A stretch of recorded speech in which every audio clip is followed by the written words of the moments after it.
इधर ये वाला क्वेश्चन है, क्वेश्चन नंबर 6। कैसे होगा देखें ध्यान से, ठीक। क्वेश्चन पे फोकस करिए। क्वेश्चन देखिए, in the given figure P Q R is the right angle triangle. अब आप सोचेंगे सर पी क्यू आर कैसे राइट एंगल ट्रायंगल है ना। पी क्यू आर ये राइट एंगल ट्रायंगल है। राइट एंगल ट्रायंगल तो 90 डिग्री का होता है, यहाँ 90 तो दिख नहीं रहा है ना। तो अब मामला यहाँ पे कुछ और है। एक तो इसको लिखना चाहिए क्यू पी आर, लेकिन पी क्यू आर ये गलत लिखा है, एक हिसाब से कह सकते हैं, ठीक है। तो लेकिन हाँ आगे अगर पी क्यू आर लिखा है, लेकिन आगे ये बात भी लिख दी है एट पी। क्या लिख दिया है? एट पी, यानी कि पी पे 90 डिग्री है, ठीक है। आगे लिखा है P S perpendicular Q R. P S जो है ये क्यू आर वाली लाइन पे परपेंडिकुलर है, ये लाइन उसके ऊपर गिरी हुई है, देखिए ऊपर से गिरी हुई है, इसे परपेंडिकुलर कहते हैं, ठीक है। इफ एंगल क्यू बराबर 45, अगर एक एक वर्ड नहीं समझा, एक एक लैंग्वेज के एक एक वर्ड को नहीं समझा, मैथ्स के कीवर्ड को नहीं समझा, मैथ नहीं समझ में आएगी। जो बता रहे हैं वैसे ही समझिए, क्योंकि क्वेश्चन पढ़ना ही मेन होता है, पढ़ के समझना ही। लोग क्वेश्चन को पढ़ते ही नहीं, समझ ही नहीं पाते, रट के लिखते हैं मैथ।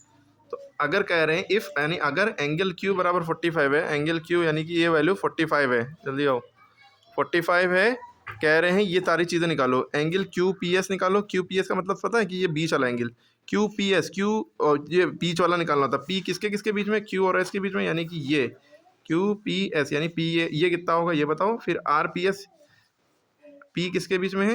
आर और एस के, आर और एस यानी कि ये आर पी एस यानी कि ये एंगल बताना है, और पी आर क्यू भी बताना है। पी जो बीच में है आर, पी आर क्यू यानी ये एंगल बताना है, ठीक है। तो पहले तो आपको ये डाउट हो रहा होगा राइट एंगल ट्रायंगल के मामले में। तो आप जानते होंगे कि राइट एंगल ट्रायंगल का मामला ये होता है। राइट एंगल ट्रायंगल 90 डिग्री के होते हैं। देखिए ये राइट एंगल ट्रायंगल है एट बी, बी पे राइट एंगल ट्रायंगल है ऐसे, और इधर भी एट बी। और अगर ऐसे ट्रायंगल बनाए तो भी राइट एंगल ट्रायंगल बन सकता है यहाँ पे, क्योंकि ये इस तरह से ये बना हो बॉक्स, तो समझ जाइए ये एंगल 90 डिग्री का है, ठीक।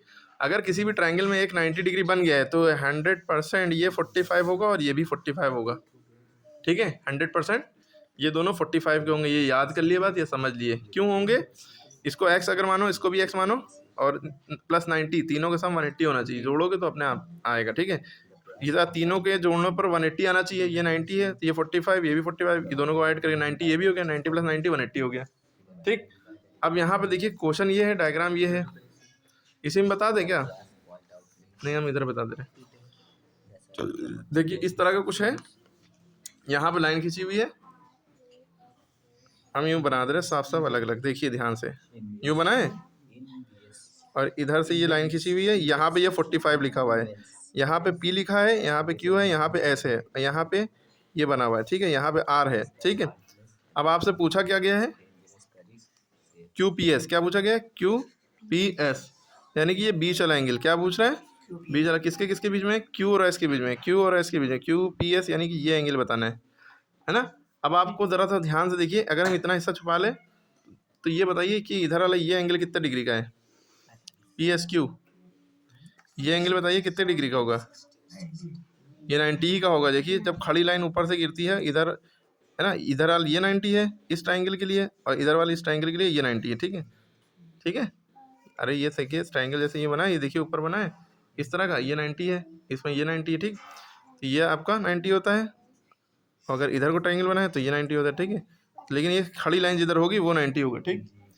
तो इसमें 90 क्या है? ये आपको एक ये पता गया 90, ये 45 है, ये निकालना है थर्ड एंगल, ठीक। इससे पहले थर्ड एंगल निकालने के तरीके बताए, तो जो दो एंगल दिए हो उनको जोड़ के 180 से माइनस कर दो, ठीक। तो आपको क्या बताना है? QPS यानी P बताना है, ठीक है। तो आप क्या करेंगे? इन दोनों को जोड़िए, 180 से माइनस कर दिए। तो QPS निकालने के लिए आप क्या करेंगे? बस डायरेक्ट लिख दिए 180 माइनस, इन दोनों को जोड़ दिए 45 प्लस 90।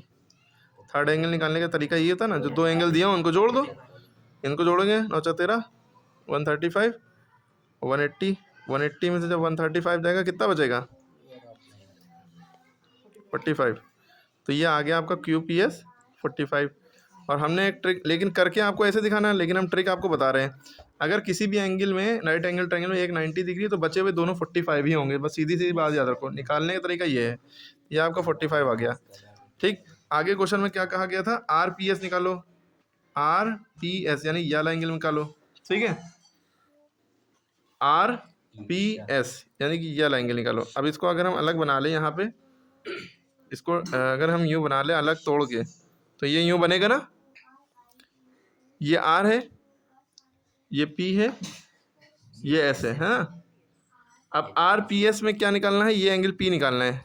बच्चे को पता है कि ये एंगल कितने डिग्री का होगा, 90 डिग्री। खड़ी लाइन है, जब एक 90 हो गए तो ये भी 45, ये भी 45, डायरेक्ट आंसर आपको पता है ना, ये 45 का आएगा। लेकिन आएगा कैसे, आर की वैल्यू तो दी नहीं है ना, इसकी दी है, तो हम इसको भी इसके इसमें एक्स मान लेंगे, इसको भी एक्स मान लेंगे। जब इसमें तो ये वाली 45 दी थी तो इस तरह से हुआ, और ये 90 समझ लिया था ना, लेकिन इसमें दोनों ने दिया, बस एक दिया है। तो इन दोनों को हम क्या करेंगे, एक्स एक्स मान लेंगे, ठीक है, क्योंकि ये दोनों एंगल आइसोसील्स हो जाते हैं। ये ट्रायंगल ये साइड और ये साइड बराबर होती है, तो इन दोनों आइसोसील्स हो जाते हैं, ठीक है, आइसोसील्स। अब तीनों का सम कितना होता है, 180। एक्स प्लस 90 प्लस एक्स बराबर 180 डिग्री, ठीक है। एक्स प्लस एक्स कितना होता है, 2x, 2x प्लस 90 बराबर 180, ठीक है। तो 2x की वैल्यू कितनी आ जाएगी, 180 में से हम कितना घटा दें, 90। 180 में से 90 क्या, 90 बचा, 2x की वैल्यू 90 आ गई, x की वैल्यू क्या आ गई, 90/2, 245 था 90, x की वैल्यू कितनी आ गई, 45। तो x ये भी है, x ये भी है, तो दोनों ही x क्या हो गए, हाँ दोनों ही x ये हो गए 40। आगे क्या पूछा था, पी आर क्यू, यानी कि ये वाला आर पूछा था, है ना। तो ये तो हमारा निकल ही आया है इसकी मदद से, ठीक है। पी आर क्यू, देखिए एक्स को भी एक्स माना था तो ये भी निकल आया, एक्स दोनों है तो ये भी। तो एंगल हम लिख देंगे, angle P R Q also 45, क्योंकि हमने उससे पहले ही इसी में दोनों निकाल लिए, ठीक है। तो ये भी आपका हो गया, ठीक है, ये तीनों हो गए आपके।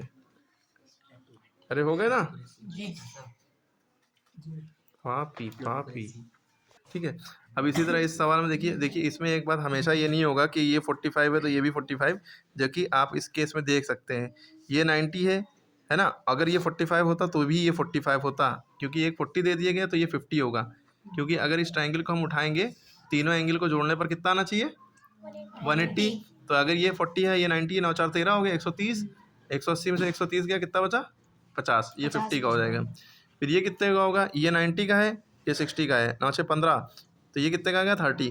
180 में से 150 गया तो 30 बचा, ठीक है। इस तरह से हो जाएगा, कर लिए।